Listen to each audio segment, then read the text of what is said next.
Obrigada, professor Marcos Weiner Bains, bacharel em Física e mestre em Físico-Química pela Universidade Federal de Santa Catarina, doutor pela Faculdade de Física de Freiburg, Alemanha, e atualmente é professor titular da Universidade Federal do Paraná.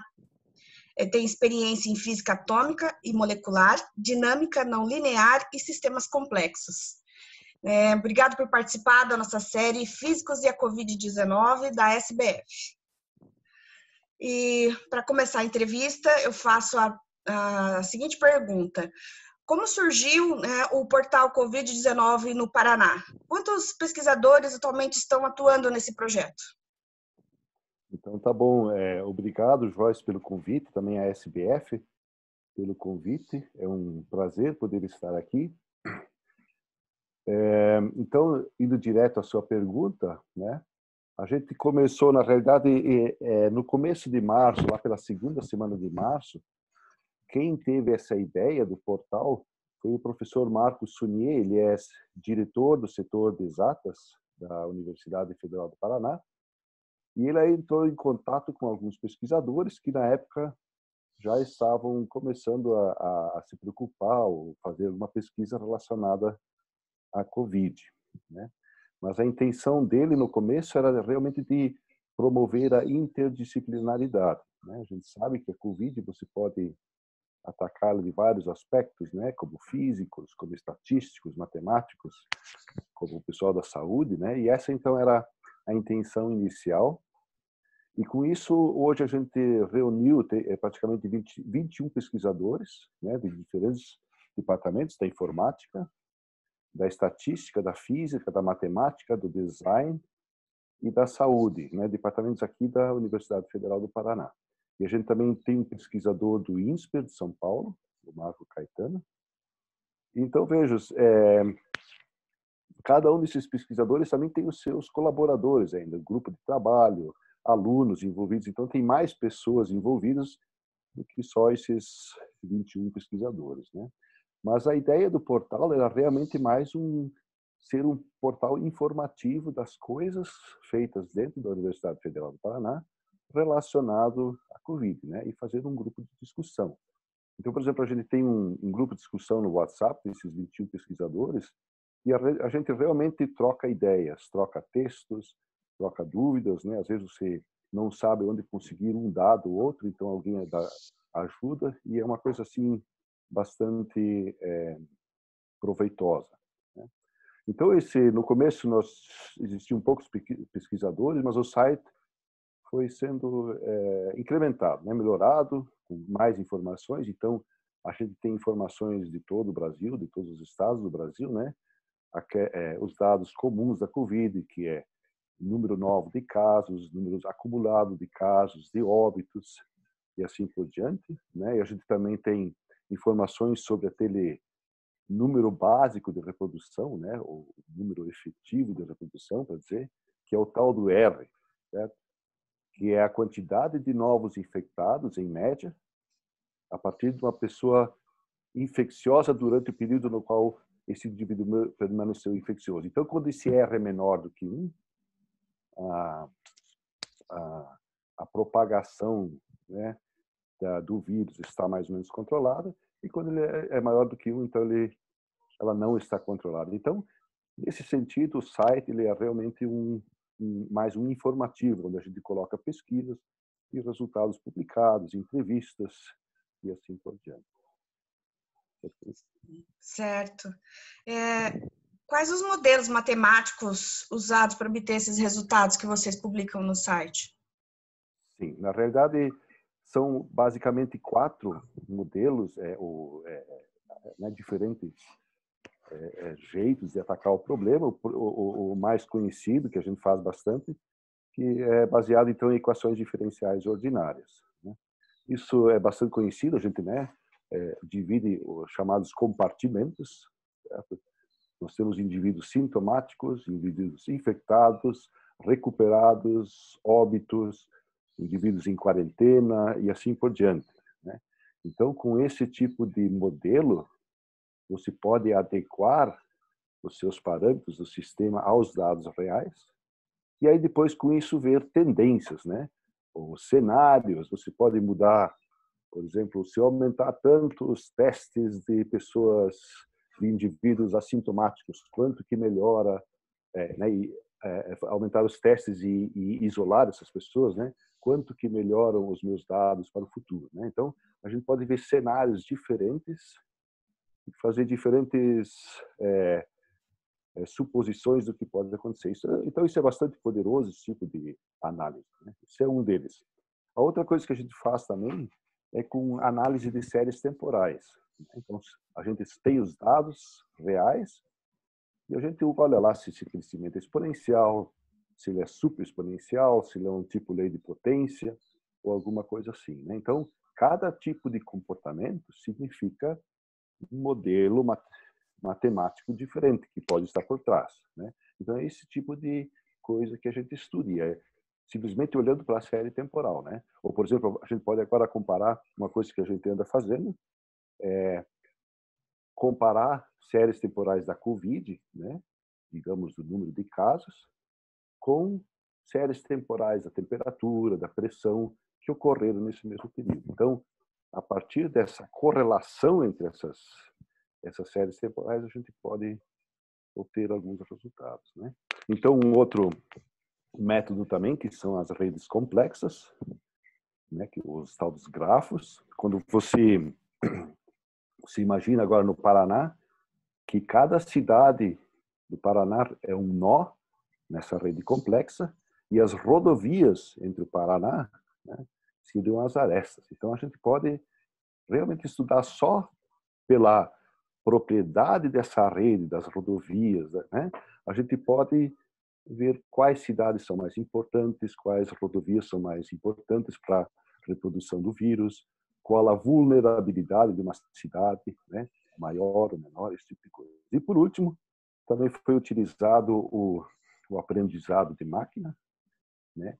Que você usa, então, redes de neurônios, que você alimenta com um monte de dados do que você quer estudar, e ela, então, essa máquina, essa rede de neurônios aprende sobre esses dados, né? Então, isso foi utilizado o pessoal aqui do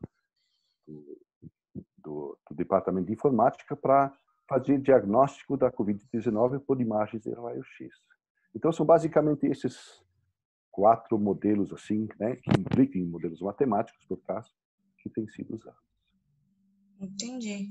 E atualmente, né, tem acontecido o relaxamento desses isolamentos. E quais as mudanças que foram notadas das predições iniciais até agora para o estado do Paraná? Sim, principalmente por conta do relaxamento, de isolamento social. Né? Essa é uma pergunta importante, né? Que realmente eu acho que o estado do Paraná estava tão tranquilo, né? Lá em maio, esse R, né? O número médio, o número efetivo de reprodução estava abaixo de 1. E aí houve um relaxamento, todo mundo, a propagação estava controlada e todo mundo acho que achou que não vai acontecer nada e relaxou, né? Então, no começo de junho, as coisas começaram, as estradas estavam cheias, os restaurantes começaram a ser de novo visitados, né? E aconteceu, então, que realmente agora a gente tem 70% dos casos confirmados, né? Só nos últimos 22 dias. Então, houve uma piora bastante, né? Grande só em junho, né? Então, na realidade, a gente, na época, como tinha poucos casos, a gente não tinha feito simulações. Mas aí, lá no dia 6 de junho, um pesquisador aqui do Departamento de Física da UFPR, o Rafael Marques da Silva, ele realmente estudou como é que estava o R, né, esse número de reprodução, em 6 de junho. E lá ele já estava em torno de 1,9, que é um número bastante grande, né? E aí ele propôs estratégias, por exemplo, se eu diminuísse 5% semanalmente esse número, né, de 1,9, aí vai descendo 5% cada semana, em 10 semanas a gente estaria abaixo de 1, o que seria ideal. Mas acabou não acontecendo. Então, por causa desse relaxamento que você mencionou, hoje, ele fez os cálculos de novo ontem, hoje esse número de reprodução está em 2 ponto alguma coisa, né? Subiu bastante. Então, ao contrário do que deveria ter baixado 5% sempre mais, o R do número de reprodução, aumentou praticamente 14% em 2 semanas. Então, nesse sentido, se nada for feito agora, os cenários para o Paraná vão ser bastante ruins para as próximas semanas. E tem alguma região, assim, do estado do Paraná que seria mais afetado ou está sendo mais afetado por conta desse relaxamento? Note que sempre leva um certo tempo para você perceber isso, né? Porque até as coisas realmente, pessoas irem fazer os testes, irem até o hospital. Mas então a gente tem usado, junto com o pessoal da UEPG, o Pedro Miranda e o Sandro Pinto, são pesquisadores de lá, a gente tem estudado essa rede complexa do Paraná, né? Cidades e tudo mais. E eles notaram que o noroeste, né? Mas algumas cidades do noroeste do Paraná têm uma vulnerabilidade maior. Então, veja, isso não tem nada a ver com quantos casos tem na cidade, simplesmente uma propriedade da rede, das conexões às rodovias e tudo mais. Então, essas cidades no noroeste têm uma vulnerabilidade maior e, né, algumas atitudes têm que ser, eu acho que, tomadas pelo governo do estado, né? Então, veja, o que tem que dizer é que agora, no dia 13 de junho, a Prefeitura Municipal de Curitiba, ela realmente colocou um decreto que colocou todo mundo nós estamos na bandeira laranja, né, que é risco médio de transmissão do vírus, porque eles perceberam que a coisa estava desandando e tiveram que tomar uma atitude um pouco mais séria. Certo. E vocês, assim, já calcularam, tem uma predição para a saída do que seria o ideal para a saída dessas medidas de isolamento social, né? Porque não pode ser de uma maneira, assim, brusca, né? Não, isso bom. Na realidade, nós não fizemos nenhuma simulação ainda quanto a isso, né? Mas o que a gente sabe, que a gente fez para os outros casos, que a gente poderia, né, esse balanceamento entre distanciamento social e testes, né, você poderia tentar controlar essa saída, né, de uma forma adequada que também não mate toda a economia, certo? Mas isso é difícil, porque também as pessoas têm que obedecer a essas regras, né? E a coisa agora está assim que o número de casos ainda está crescendo e as pessoas já querem relaxar, já querem abrir o mercado. Então, imaginem quando depois a gente chegar no topo e começar a descer do pico, aí sim que vai ser muito difícil controlar todas o comportamento social, né? Então, assim, de novo, nós não fizemos nada específico, seria legal fazer, né?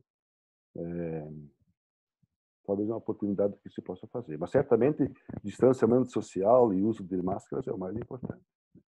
Sim. E professor, deseja acrescentar mais alguma informação ao que a gente já conversou sobre o trabalho realizado pelo portal, que vocês, aliás, na verdade, publicam no portal? A gente é mais informativo, né? Então, as pessoas trabalham, cada um nos seus grupos, né? E então, nesse sentido, ele é informativo, né? A gente também tenta mandar alguns resultados para a Secretaria de Saúde, né? Eu acho que é nossa obrigação. Às vezes eles aceitam, ou não é que não aceitam, mas às vezes eles levam prestam mais atenção, às vezes não, então tudo depende, né? Mas a gente tem tentado divulgar as coisas que estão no portal, também mandar para a Secretaria da Saúde, para que o governo se conscientize do problema. Sim, tá certo. Muito obrigada, professor Marcos Weiner Bains, da Universidade Federal do Paraná. Agradeço em nome da SBF. Obrigado, eu que agradeço, e foi muito legal, eu sei.